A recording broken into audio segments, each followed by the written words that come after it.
ప్రార్థన. ప్రేమామయుడా, దయామయుడా, పరిశుద్ధుడా, జీవముగల తండ్రి, మీకు స్తోత్రములు ప్రభువా.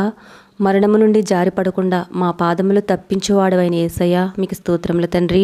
నా శత్రువుల ఎదుట నీవు నాకు భోజనం సిద్ధపరచదనని సెలవిచ్చిన మా ప్రియ పరలోకపు తండ్రి, మీకు స్తోత్రములయ్యా.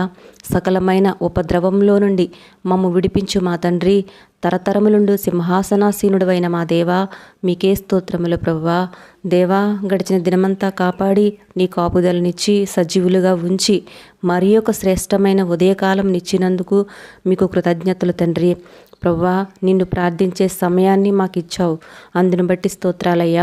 నిన్ను ప్రార్థించినప్పుడు విశ్వాసంతో కాక అవిశ్వాసంతో ప్రార్థిస్తూ సమాధానం కొరకు ఎదురు చూస్తూ ఉన్న నీ బిడ్డల మనసుల్లో అవిశ్వాసం తొలగించు తండ్రి. నీకు అసాధ్యమైనది ఏదీ లేదని, దీనులు ప్రార్థన ఆలకించే గొప్ప దేవుడు అని మీ బిడ్డలు తెలుసుకుని విశ్వాసం కలిగి ప్రార్థించే కృపను దయచేయం తండ్రి. వారి అవిశ్వాసాన్ని బాగు చేయండి అయ్యా. దేవా, అనేక మంది బిడ్డలు తెలుసో తెలియక చేసిన తప్పుల వల్ల నిందలు తెచ్చుకుని బాధలు పడుచున్నారయ్యా.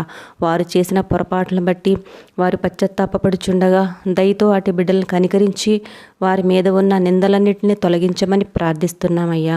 వారి పొందిన నిందకు ప్రతిగా మేలులతో తృప్తిపరచండి అయ్యా. అలాగే ఇంకా వివాహం జరగలేదని, గర్భఫలము కలగలేదని, ఉద్యోగం రాలేదని, జీవితంలో స్థిరపడలేదని, సరిపడ సంపాదన లేదని, ఇంకా అనేక విధములైన నిందలు పడుచున్న బిడ్డలకు తగిన మేలులతో తృప్తిపరచండి ప్రభువా.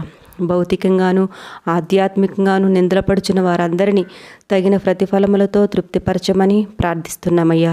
ప్రార్థనలో ఏకీభవిస్తున్న ప్రతి బిడ్డను జ్ఞాపకం చేసుకుని వారి ప్రతి ప్రార్థనను ఆలకించి వారి అవసరతలు తీర్చండి అయ్యా. ఎవరైతే రకరకాల రోగములతో, శారీరక సంబంధమైన బలహీనతలతో ఉన్నారో అట్టి వారిని ఒక్కసారి చూడుము తండ్రి. మీరు పొందిన దెబ్బల చేత మాకు స్వస్థత ఉన్నది అన్నావు కదయ్యా.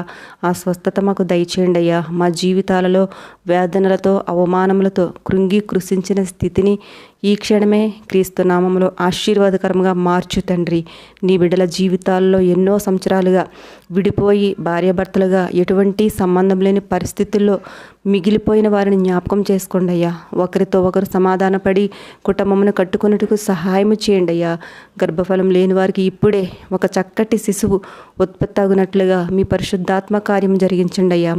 దేవా, ఈ ఉదయకాల సమయంలో అనేక మంది వారి వ్యక్తిగత వ్యాపారములు మరియు చేతి పనులతో జీవనం సాగిస్తూ ఉండగా వారి జీవితాలలో నీ చిత్తం జరిగించి వారి కుటుంబములను దీవించి ఆశీర్వదించం తండ్రి. చంటి బిడ్డలను, వృద్ధులను, గృహిణులను దీవించి వారికి మంచి ఆరోగ్యంనిచ్చి కాపుదలనిచ్చి ఆశీర్వదించమని మా ప్రభువును ప్రియరక్షకుడైన యేసుక్రీస్తు నామములో అడిగి ప్రార్థిస్తున్నాం తండ్రి. ఆమెన్. మన ప్రభువైన యేసయ్య నెమ్మది, ఆశీర్వాదము, దీవెనలు మనందరిపై ఉండునుగాక. ఆమెన్.